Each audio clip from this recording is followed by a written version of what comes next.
Terima kasih Smart Listener, Anda masih bersama kami dalam Bincang Ramadan edisi hari ini, Selasa 12 Mei 2020 atau bertepatan pada 19 Ramadan 1441 Hijriah.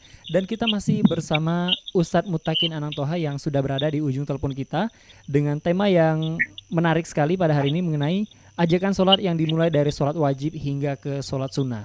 Tadi di segmen sebelumnya Ustadz Mutakin sudah menjelaskan nih bahwa banyak sekali hikmah-hikmah bagi seorang muslim dalam menjalankan sholat, dan kita tahu bahwa sholat itu merupakan rukun yang sangat wajib yang tidak boleh ditinggalkan oleh seorang muslim kecuali dalam hal-hal tertentu. Misalkan untuk perempuan yang sedang berhalangan mungkin tidak bisa melaksanakan sholat, dan untuk muslim ini yang sakit saja masih diwajibkan sholat. Tapi dengan berbagai catatan, jika muslim tersebut tidak bisa melaksanakan sholat secara sempurna, ya semampunya sajalah, karena Islam hadir di dunia ini adalah untuk memberikan kemudahan dan membawa berkah bagi setiap umat yang menganutnya. Nah, baik Ustadz Mutakin, ini selanjutnya kalau tadi sudah panjang lebar sudah menjelaskan makna dari sholat, arti dari sholat. Nah, mungkin bisa dijelaskan Ustadz Mutakin mengenai sholat sunnah. Silakan Ustadz Mutakin. Baik, para penonton, jadi selain sholat wajib yang 5 waktu, harus diingat ini sebenarnya awal ketika Isra Mi'raj itu Rasulullah SAW mendapatkan perintah sholat ini, itu awalnya 50 sholat, artinya 5 kali 5 waktu ini itu sama dengan kita sudah menunaikan kewajiban 50 waktu sholat. Nah, tentunya muslimin rahmati Allah SWT, ada sholat-sholat yang selain sholat wajib yang Rasulullah SAW anjurkan, Rasulullah tauladankan untuk kita laksanakan. Okay. Jadi prinsipnya atau keutamaannya tadi seperti yang kami sampaikan tadi, akan ada kebaikan yang akan Allah berikan kepada kita.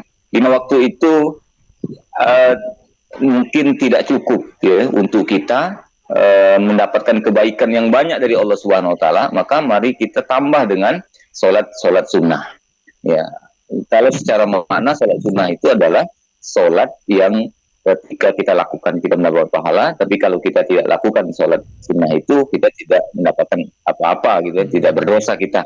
Tapi kalau kita laksanakan, kita akan dapat tambahan kebaikan dari Allah Subhanahu wa taala. Maka sekali lagi sangat sayang kalau kemudian kita tinggalkan sholat ini. Apalagi tadi kita sudah sampaikan di segmen pertama bahwa sholat itu bagian dari kita memohon pertolongan kepada Allah Subhanahu wa taala. Wasta'inu bis-sabri was-shalah. Nah, kita ini kan hidup di dunia ini kan pasti sangat banyak kebutuhan kepada Allah Subhanahu wa taala. Maka minta tolonglah kepada Allah melalui sholat-sholat kita. Nah, kaum muslimin rahmati Allah Subhanahu wa taala, para pendengar yang dirahmati Allah Subhanahu wa taala. Jadi sholat sunnah ini ada 2 macam, ada yang disebut dengan sholat sunnah muakkad, ada sholat sunnah ghairu muakkad. Sholat sunnah yang dikuatkan, lalu sholat sunnah yang tidak dikuatkan. Ketika kita ketemu ini sholat muakkad, maka jangan kita tinggalkan ini. Sayang kalau kita tinggalkan. Apalagi di bulan Ramadan ini, di mana ada sebuah keterangan bahwa ibadah sunnah yang kita lakukan selama bulan Ramadan ini itu pahalanya sama saja dengan kita melaksanakan sholat wajib atau ibadah yang wajib di luar bulan Ramadan. Nah, jadi kan sayang kita tinggalkan ini.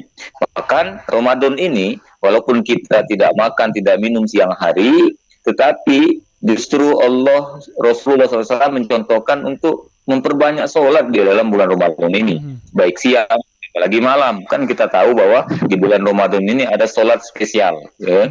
Di bulan Ramadan khusus di mana ada di Ramadan ini yang kita sebut dengan sholat tarawih ya, sholat tarawih. Kalau di luar Ramadan tarawih tidak ada, yang ada nanti tahajud. Itu pun harus wajib harus kita lakukan setelah kita dahulu tidur kalau tahajud di luar Ramadan. Nah, ini saking banyak kebaikan yang akan Allah berikan dan kemudahan juga tentunya, Allah Subhanahu wa taala izinkan sholat tarawih ini kita lakukan belum kita tidur ya. Sehabis Isya langsung kita laksanakan. Silakan. Artinya begitu banyak kemudahan yang Allah berikan kepada kita.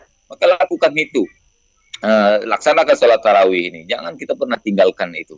Nah, jadi ini termasuk sholat yang sangat dikuatkan selama bulan Ramadan ini. Okay, bahkan baik. Rasulullah SAW sholat tarawihnya itu sampai kemudian menjelang subuh bahkan gitu ya. Mhm. Jadi sekali lagi ini salat-salat ini. Jadi salat tarawih di Ramadan ini jangan kita tinggalkan. Lalu nanti ada salat Baik. witir setelah salat tarawih, kemudian juga salat-salat sunnah yang lainnya.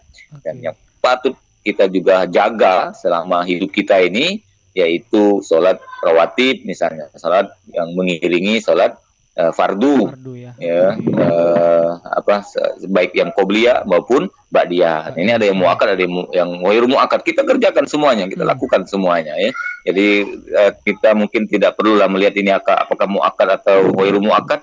Yang penting ini adalah ada panduannya dari Nabi, mari kita lakukan. Kita manfaatkan sekarang ini. Kita bahkan mungkin perlu bertambah dengan ditambah dengan sholat-sholat sunnah yang lainnya. Ada sholat yang di tengah pandemi ini, itu saya sangat menganjurkan mari kita perbanyak sholat taubat, kemudian juga sholat sunat hajat. Kita beristighfar, bertaubat kepada Allah. Mungkin pandemi ini, ya wabah ini Allah datangkan itu karena banyak dosa yang sudah kita lakukan. Mari kita istighfar kepada Allah, mohon ampun kepada Allah dengan cara kita melakukan sholat taubat tadi. Lalu kemudian kita lanjutkan dengan sholat hajat. Kita minta kepada Allah agar Allah SWT segera menghilangkan wabah penyakit virus COVID-19 ini. Jadi intinya mari jaga sholat wajib tentunya, dan juga tambahlah dengan sholat-sholat sunnah yang lain agar kita mendapatkan kebaikan yang banyak dari Allah Subhanahu wa Ta'ala. Masya Allah Ustadz, ini berarti banyak sekali ya pahala dan juga peluang kita untuk melaksanakan sholat sunnah. Ini sangat rugi sekali kalau kita tidak melaksanakan sholat sunnah. Apalagi saat ini kita sudah diharuskan untuk melaksanakan berbagai ibadah itu di rumah saja ya di tengah pandemi corona. Jadi bukan tidak mungkin, ini merupakan peluang kita smart listener untuk maksimal melaksanakan sholat fardu dan juga sholat sunnah. Seperti itu ya Ustadz ya? Ya betul. Baik, nah Ustadz Mutakin, tadi Ustadz saya sempat mendengarkan banyak sekali yang Ustadz katakan tadi. Di dalam Islam ini kan banyak nih pembagian sholat. Ada sholat duha, sholat tahajud.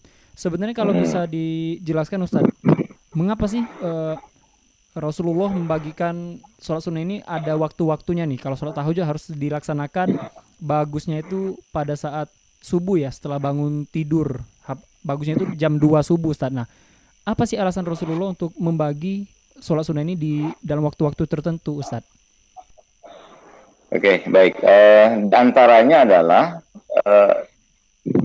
Rasulullah SAW ingin mengajarkan kepada kita terkait dengan apa yang tadi kita sampaikan dalam surat Al-Baqarah 45, bahwa sholat itu bagian dari permohonan kita kepada Allah agar Allah memberikan pertolongan kepada kita. Jadi ada sholat-sholat yang di situ sebenarnya ada makna permohonan, karena juga makna sholat ini secara bahasa juga berarti doa, ya, pengharapan kita kepada Allah Subhanahu Wa Taala. Jadi duha, misal contohnya sholat duha ini kan para ulama kita banyak menyampaikan tentang keutamaan sholat duha itu adalah kita dengan sholat duha itu Allah akan mudahkan kita mencari atau mendapatkan rizki. Ya. Jadi kalau kita kemudian ingin mendapatkan kesuksesan dalam usaha kita, maka jagalah sholat duha. Dan sholat duha ini kan di awal-awal